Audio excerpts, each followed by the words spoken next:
Hello everyone, आप सबका स्वागत है।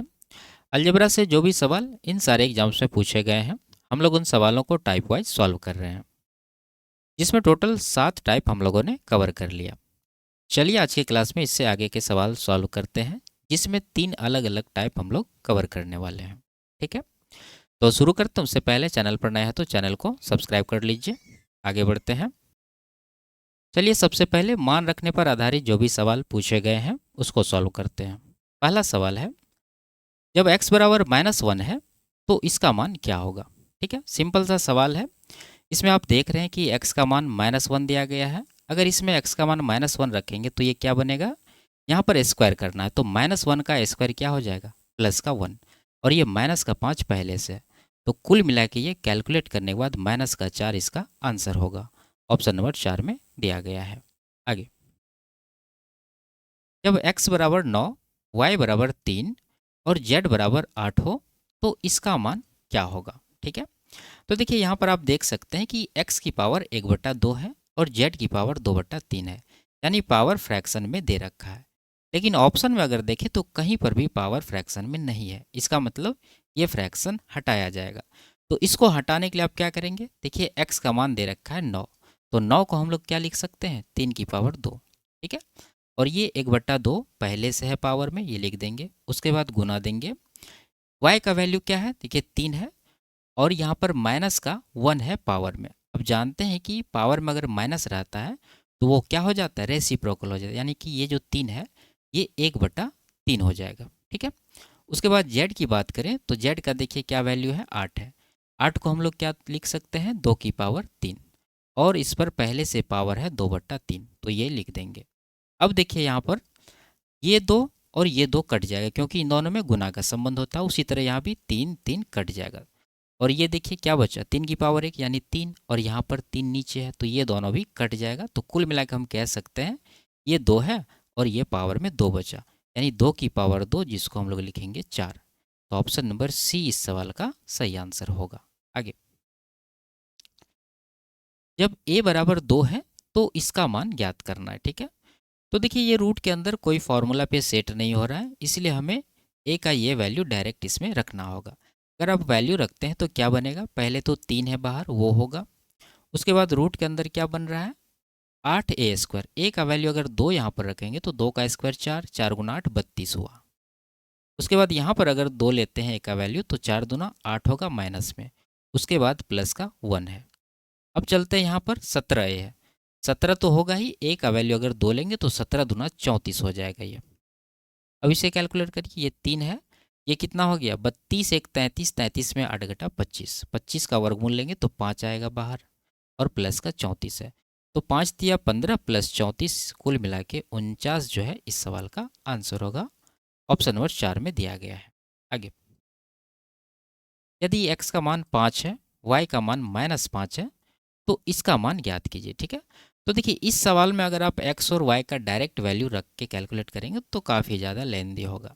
अब देख सकते हैं यहाँ पर एक फार्मूला सेट होगा, a³ + b³ + 3a² b + 3b², यानी हम कह सकते हैं कि ये a + b के होल क्यूब पर सेट है, जिसमें a क्या होगा हमारा, यहाँ पर देखिए 64x³ है, इसको आप लिख सकते हैं 4x का होल क्यूब, और ये जो 27y³ है इसको लिख सकते हैं 3y का होल क्यूब।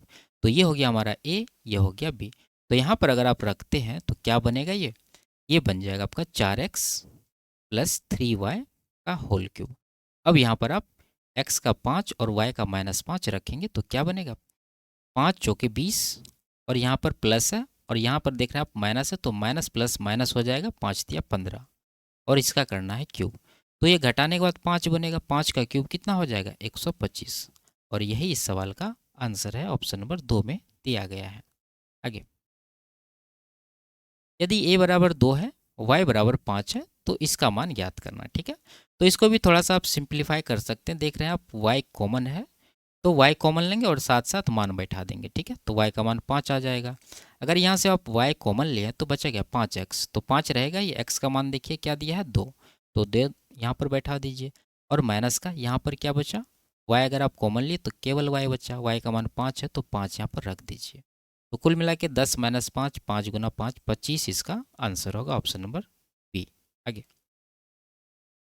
यदि y बराबर 26 है तो इसका मान ज्ञात करना है। ठीक है, तो यहाँ पर भी आपको थोड़ा सा सिंप्लीफाई करना है इसको। देखिए रूट के अंदर अगर देखें तो वाई स्क्वायर यहाँ है, वाई क्यूब यहाँ है, तो हम कह सकते हैं यहाँ पर कि रूट के अंदर वाई स्क्वायर कॉमन है। अगर वाई स्क्वायर कॉमन लेते तो यहाँ पर वाई बचा और यहाँ पर माइनस का 1 बचा। एक स्टेप और देखिए वाई है और यहाँ पर वाई स्क्वायर है, तो रूट के अंदर अगर वाई स्क्वायर है तो बाहर क्या आएगा, वाई आएगा, यानी इसका वर्गमूल। और वाई एक पहले से, तो कुल मिला के बाहर क्या बन गया, वाई का स्क्वायर, जिसको हम लोग लिखेंगे 26 का स्क्वायर, क्योंकि वाई का वैल्यू ये 26 दे रखा है। और रूट के अंदर क्या बचा, ये वाई माइनस 1। अगर वाई का वैल्यू 26 रखेंगे तो 26 माइनस 1 कितना हो जाएगा, 25। तो 26 का स्क्वायर आप बाद में लिखेंगे इसको, ठीक है, 26 गुना 26 कर दीजिए और ये 25 का वर्गमूल 5 आएगा। अब गुना करिए, ठीक है। तो देखिए लास्ट के 2 डिजिट सब में सेम है तो आपको गुना करना ही पड़ेगा, नहीं तो आप 13 का मल्टीपल चेक कर सकते हैं। 26 और 26 पंचे 130, जीरो आएगा, 13 छः के 78 और 13 दूना 26 7 33, तो 3380, ऑप्शन नंबर बी इसका करेक्ट आंसर। आगे, यदि रूट एक्स बराबर 8 है और ये कंडीशन दिया है तो रूट वाई का मान हमसे पूछा जा रहा है। ठीक है, तो देखिए इसमें अगर देखें तो यहाँ पर एक्स स्क्वायर है, जबकि मान हमें क्या दिया है, रूट एक्स का। तो आप यहाँ से एक्स स्क्वायर का वैल्यू निकाल सकते हैं। देखिए 2 बार आपको स्क्वायर करना पड़ेगा, एक बार यहीं पर हम लोग अगर स्क्वायर कर दें इसको तो यहाँ पर बनेगा एक्स बराबर कितना, 64। फिर से अगर स्क्वायर करें तो एक्स स्क्वायर बराबर कितना होगा, 64 का स्क्वायर आप जानते हैं 4096 होता है। ठीक है, तो ये वैल्यू आपको मिला है एक्स स्क्वायर का। अब इसमें अगर आप रखते हैं मान तो क्या बनेगा, ये 4096 प्लस वाई बराबर 4112। तो आप क्या करिए, वाई बराबर डायरेक्ट 4112 में ये 4096 इस तरफ जाके घट जाएगा, तो ये 4096 आप माइनस कर दीजिए। तो वाई का वैल्यू कितना आएगा, यहाँ पर 6 और यहाँ पर एक 16, तो 16 वाई का वैल्यू है। लेकिन पूछ क्या रहा है, रूट वाई, यानी रूट अंडर 16 का वैल्यू क्या हो जाएगा, 4। ऑप्शन नंबर डी में दिया गया, ये इसका आंसर हो जाएगा। आगे, इसके बाद जो है पावर कंपैरिजन के आधार पर जो भी सवाल पूछे गए हैं उसको सॉल्व करते हैं। यदि x का ये वैल्यू दिया है 146 की पावर 0.93 और y का ये वैल्यू है और ये कंडीशन आपके पास दे रखा है, तो z का लगभग मान आपसे पूछा जा रहा है। ठीक है, तो देखिए इसमें क्या करना, अब देख रहे हैं यहाँ x का वैल्यू है और यहाँ पर y का वैल्यू है। अगर इसमें रख दें तो यहाँ से हम लोग z का वैल्यू निकाल सकते हैं। ठीक है, तो देखिए x का वैल्यू क्या है, 146 की पावर 0.93 और ये z पावर में पहले से है, तो इसको आप यहाँ पर क्या करेंगे, गुना कर देंगे।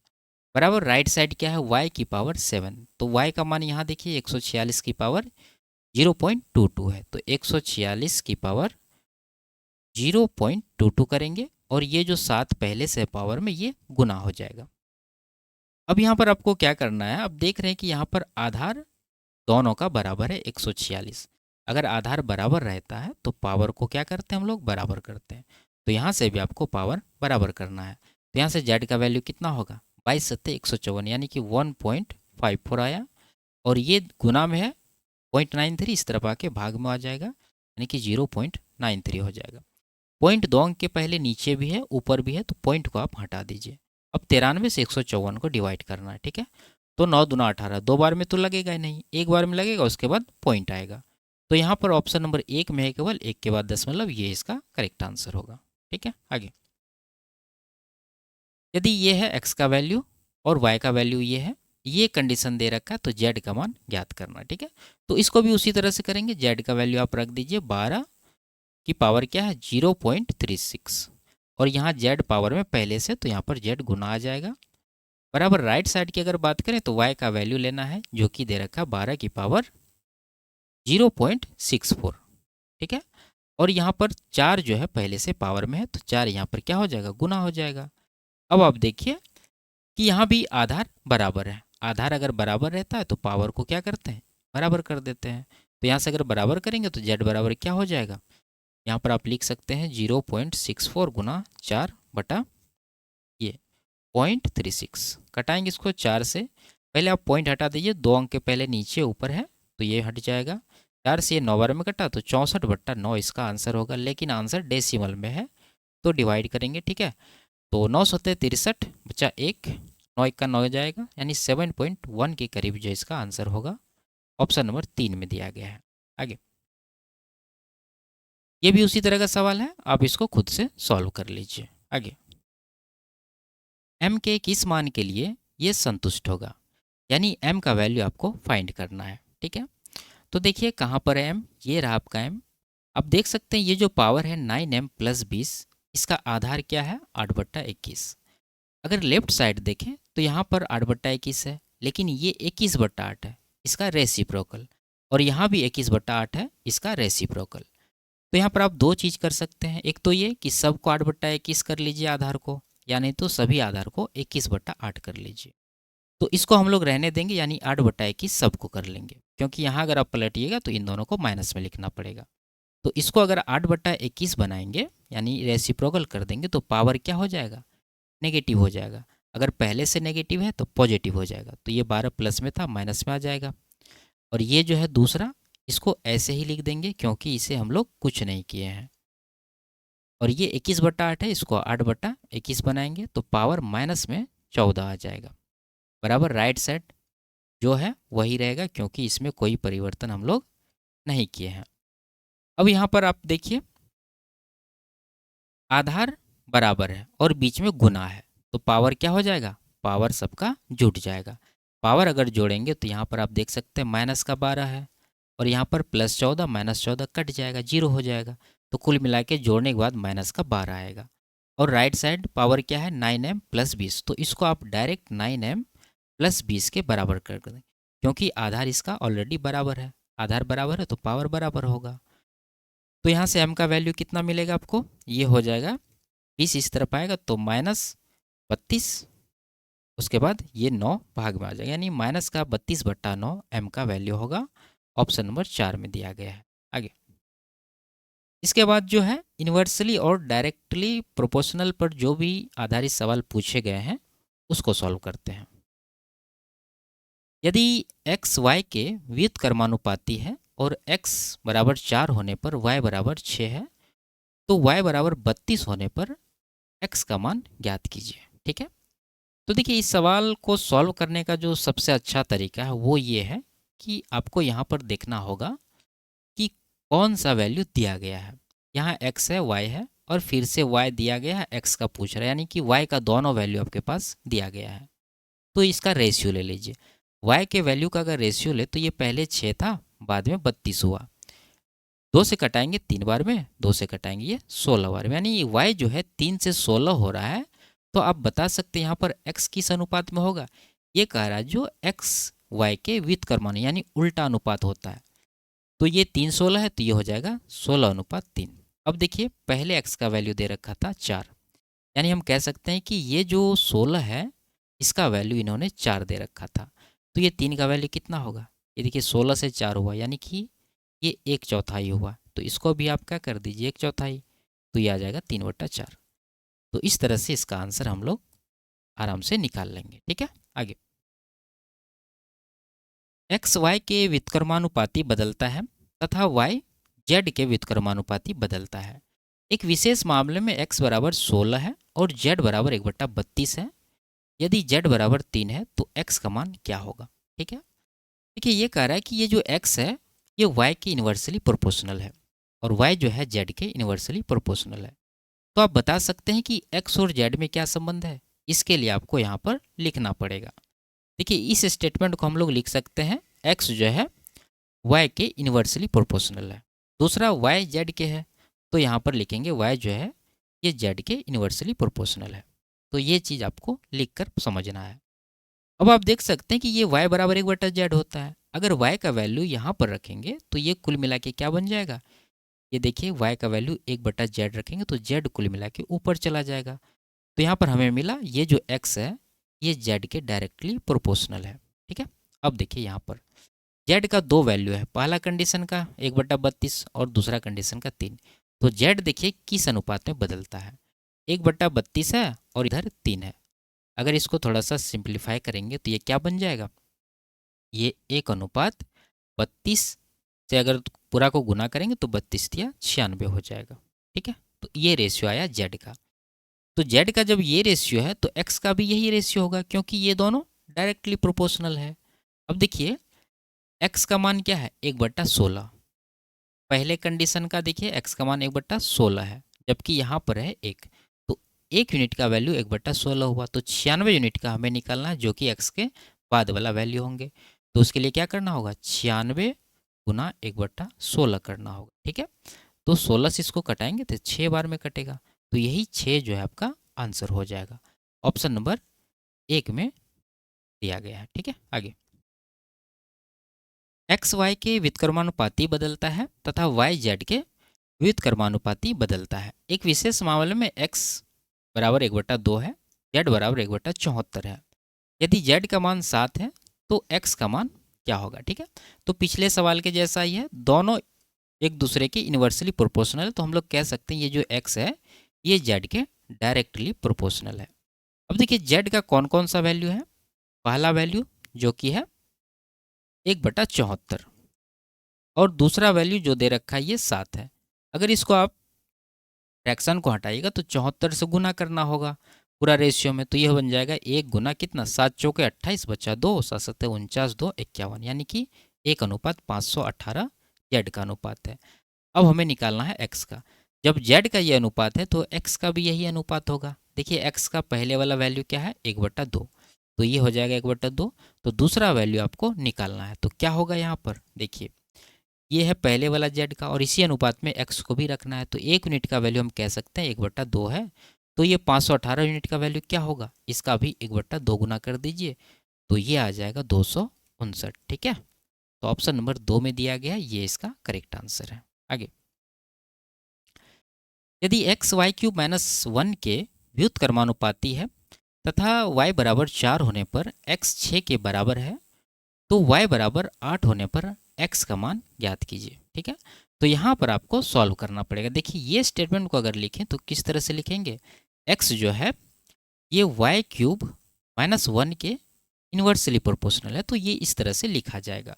अब यहाँ पर आप क्या करिए, एक कांस्टेंट ले लीजिए। तो मान लीजिए यहाँ पर k हमने ले लिया कांस्टेंट। अब इसमें हम लोग वैल्यू रखेंगे। अगर x 6 है तो y क्या है, 4 है, तो x का मान 6 रखेंगे बराबर k बट्टा y का मान क्या है, 4 है, तो 4 का क्यूब माइनस 1, ये हो जाएगा 64 माइनस 1 63। तो k का मान यहाँ से आपको क्या मिला, गुना नहीं करेंगे, ऐसे ही लिखेंगे 6 गुना 63, यानी कांस्टेंट हमारा आ गया 6 गुना 63। अब आपको डायरेक्टली फिर से यहाँ पर आना है। अब दूसरा कंडीशन का वैल्यू इसमें रखेंगे, y का रहा 8 है तो x का मान हमें फाइंड करना है, तो x को x ही रहने देंगे बराबर k का वैल्यू देखिए क्या निकाल लेते हैं हम लोग, 6 गुना 63, तो ये ले लेंगे, और नीचे y क्यूब माइनस 1, तो y का वैल्यू क्या है 8 है, तो 8 का क्यूब 512 माइनस 1 करेंगे तो 511 आएगा, तो ये आया x का मान।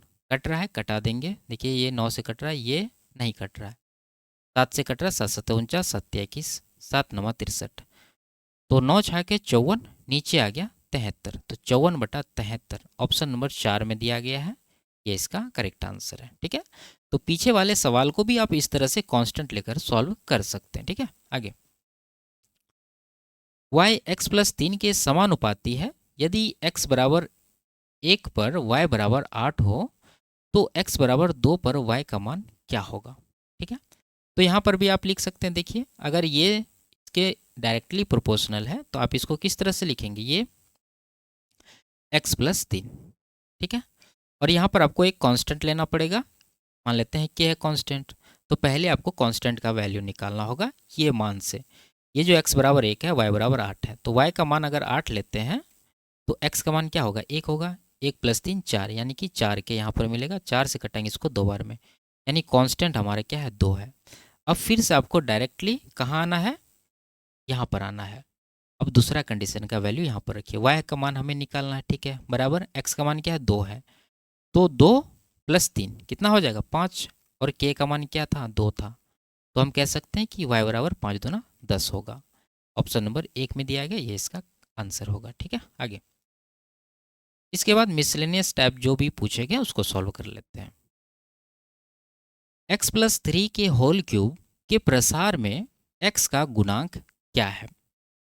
यानी कहने का मतलब है कि अगर आप इसको a प्लस बी के होल क्यूब के फॉर्मूला पे खोलते हैं तो उसमें x का कोफिशिएंट क्या होगा। ठीक है, तो देखिए पहले इसको डिटेल में समझ लेते हैं, उसके बाद फिर इसका एक शॉर्टकट भी याद रखेंगे।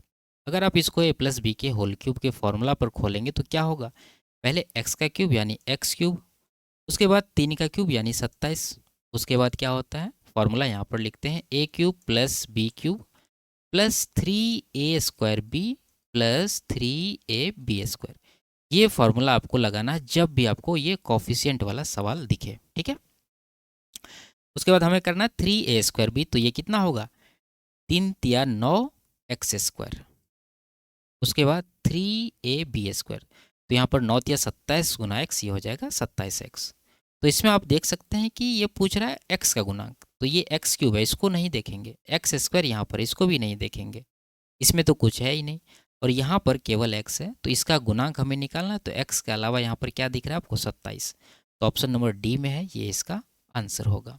ठीक है, तो देखिए जब भी इस तरह का सवाल आए ना तो आप इस फॉर्मूला को ये दोनों में पूछेगा तो आप समझ रहे हैं कि क्या होगा, ये दोनों में कन्फ्यूजन होता है, तो इन दोनों को आप क्लियर करके रख लीजिए, जब भी इस तरह का सवाल आए तो आप डायरेक्ट इसको मन में कैलकुलेट करके इसका आंसर लगा पाएंगे। ठीक है, आगे नीचे दिए गए विकल्पों में से कौन सा विकल्प इसके समतुल्य है। ठीक है, तो आप देख सकते हैं ये भी पिछले फॉर्मूला पर ही सेट है। इसमें ए क्या है हमारा, यहाँ देखिए 216x³, इसको आप लिख सकते हैं 6x का होल क्यूब।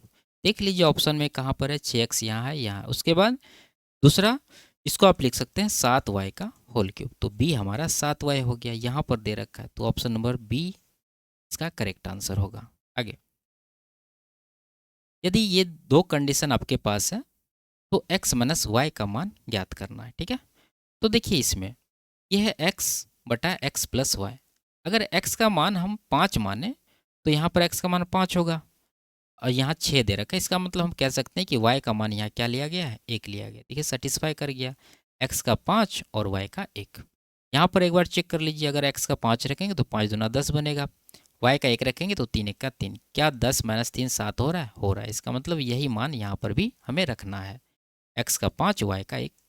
तो घटाने के बाद ये किया 4 आएगा, ऑप्शन नंबर ए में दिया कि इसका करेक्ट आंसर होगा। आगे